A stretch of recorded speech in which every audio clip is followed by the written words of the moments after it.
creatives, welcome to True Creativity Insights.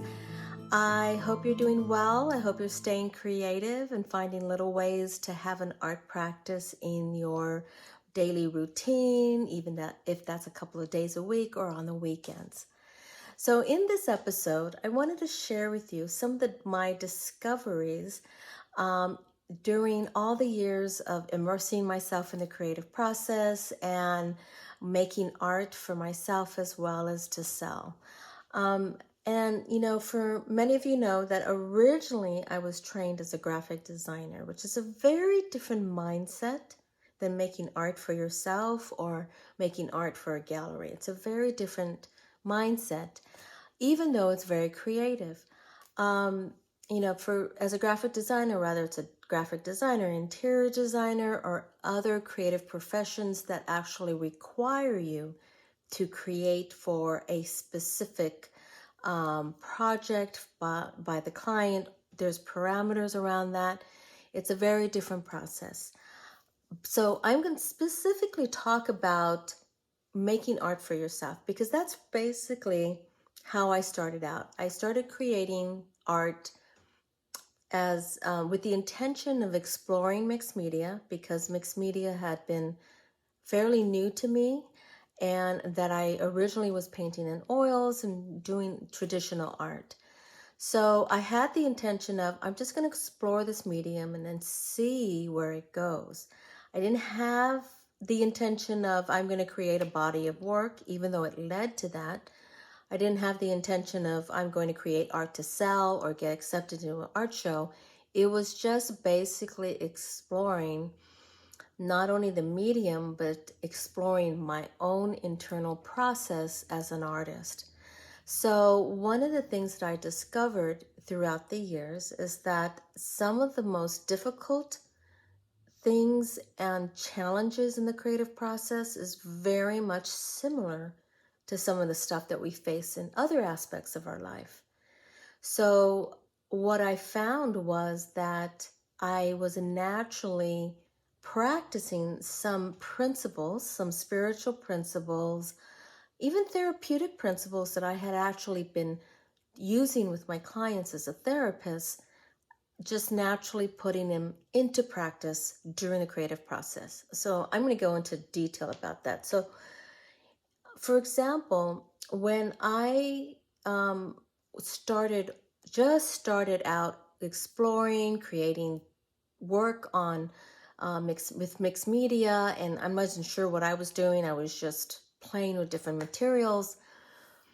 I had this dialogue that would come up all the time. It was like, and I've mentioned this before, it felt like a battlefield. Like every time I went into the studio, it was a battlefield as I was struggling with myself. And the struggle was the shoulds. You shouldn't be doing this.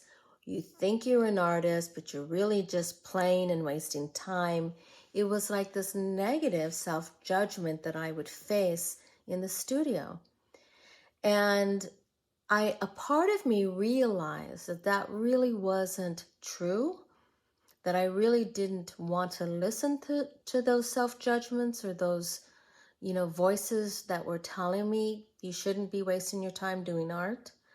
And even to the point of hearing, statements about, oh, you really shouldn't pursue this because you think you're an artist, but you're really not. I mean, it was just, I'm sure many of you have experienced some of those statements that roll around in your head when you're creating. What I found was I didn't know what I was doing. It was uncertain where I was going with this. I just wanted to play and explore. And all the self-doubt comes up, because when you're venturing onto something brand new, learning something brand new, of course the self-doubt comes out. And of course the self-judgment comes out, and you get really insecure about it.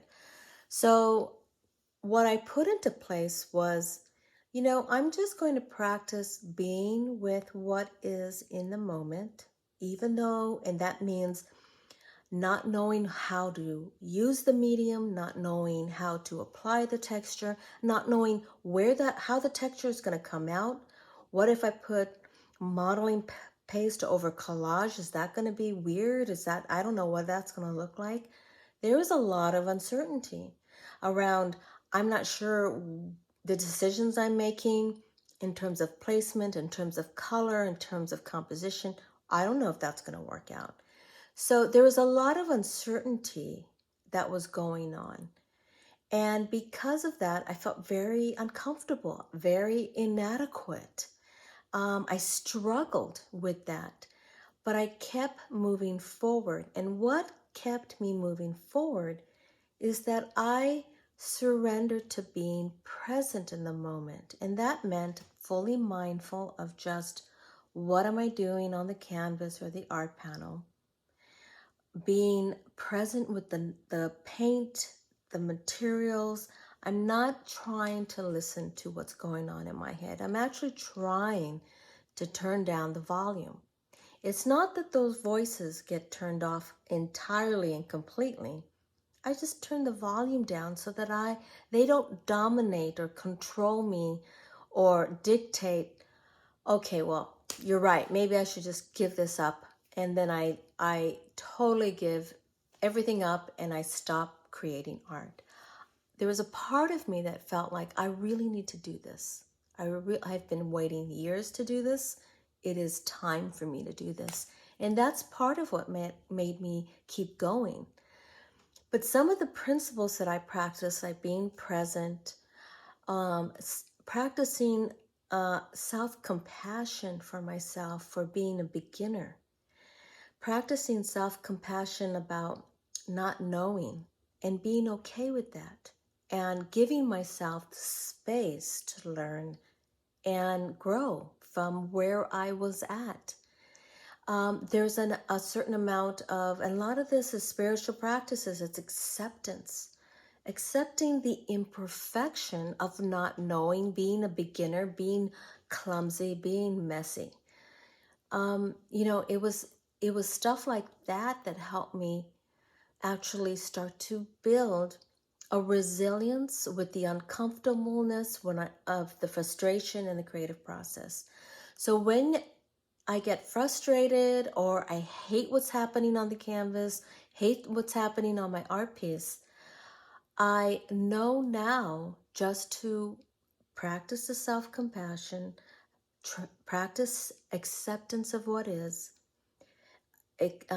trying to look for the beauty in the imperfections, not having it to be something, letting go of control, letting go of overthinking and having it to be something. And you can hear now that a lot of those principles apply to sometimes the situations in our life. There are situations in our life that come up unexpectedly, that bring up a level of uncertainty, that bring up a level of anxiety and worry, and we're not sure where we're going or what decisions to make, or we're not sure what's going to happen. And sometimes our instinct is to want to control the situation so that we can predict what's going to happen, so that we can feel more comfortable, or better yet, stop feeling uncomfortable. But what I found is that when I practiced over and over and over countless times in the creative process to sit and navigate that uncomfortableness, I was building the same resilience, the same mindfulness, the same self-compassion that I could then apply to other areas of my life. And that's what I'm excited to share with you, because it is the same stuff. It's not like I'm going to go in a studio and create something and then my life is completely different. It actually applies. I'm more able to practice that skill in real life. So that's just one of the things that I wanted to share with you, because that's some of the stuff that I'm going to be teaching in my new class series True Creativity, the Creative Spirit Connection. Because that's the stuff that I want to help you connect the dots with, because creativity and having that sense of wholeness and helping creativity become a way of well-being, a way of tapping into your inner guidance, building resilience, helping you navigate the challenging moments in your life, that is exactly what I want to help you with. So I hope you would check out my new class series, The Creative Spirit Connection. Just go to truecreativity.com, truecreativitywithin.com. And there's a bunch of stuff there that you can check out. And also, I have created a sample session so that you can get a sense of what that class session is about. You can also jump right in anytime. Even though it started September 11th, you can still jump in and join and become a member. So I hope you enjoyed this video. Thank you for watching. I hope you might contemplate it a little bit about how creative process actually helps you become more whole, become more resilient to the things that life throws at us. So take care, stay creative. Bye. Oh, one more thing before I forget. You know how you go through different seasons with your art in terms of specific projects, mediums? Well, behind me is majority of what I've been doing and creating for the last 10 years.